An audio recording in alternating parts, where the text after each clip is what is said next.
अस्सलाम वालेकुम वरहमतुल्लाह। साईं हिन वक़्तु 7:57 थिया न।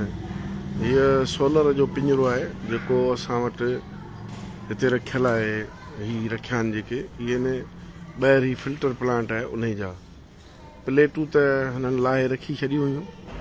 जेको आहे सो सोलर प्लेट वारो सॉरी प्लांट पाणी वारे प्लांट जेको ॿाहिरि लॻो पिया उन्हनि हीअ असांजे हिन ते रखियलु हुई स्कूल जे छित ते। हाणे कल्ह असां वटि हिते इम्तिहान हो। हीअ असीं जीअं ई हींअर सुबुह आया आहियूं असांजी हालति ॾिठी आहे त हीअ हितां चोर जेके आहिनि उन्हनि ही पंहिंजी वारदात शुरू कई आहे। हाणे हीउ सिलसिलो वरी हिते शुरू थियो आहे। असांजो अॻु में बि हीअ हितां ही PVC तव्हां ॾिसो पिया इहा हिन विरांडे में लॻल वायरिंग पखा क्लासनि मां ऐं सामान चोरी थी वियो। असांजो इलाही इदारनि खे गुज़ारिश आहे त ख़ुदा महिरबानी करियो ऐं ही हिते हिकिड़ो शहर जो विच शहर जो स्कूल आहे मुस्लिम मंजूमी स्कूल तव्हांखे ख़बर आहे।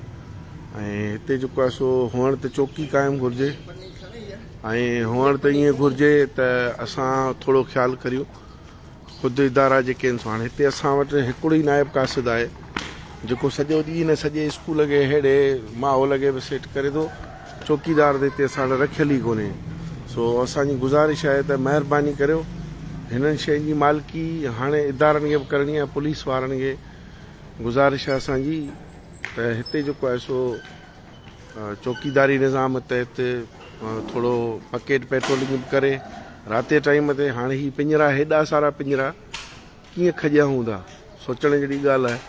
हाणे पिंजरो हिते चोरनि कढी हिन पासे रखियो आहे पोइ पासे असांजे क़ब्रिस्तान आहे ऐं उहो क़ब्रिस्तान जे तरफ़ उछलींदा पोइ उतां हेॾो सारो पिंजरो हिते त खपाइण ई ऐं त कोन थो सम्झां त को सवलो हूंदो।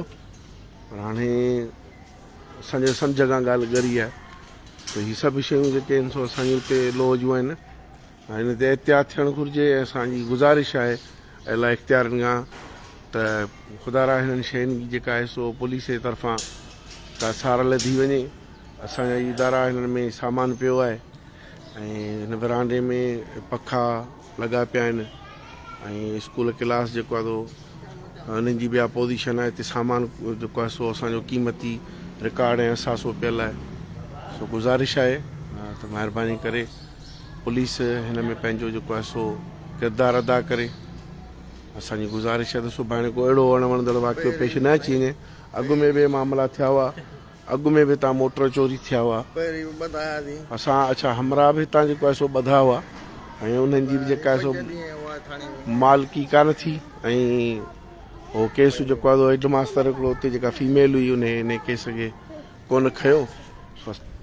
असांजी गुज़ारिश आहे त ख़ुदा हिननि शयुनि जी मालिकी कई वञे। महिरबानी असद मेमण मुस्लिम स्कूल हाला।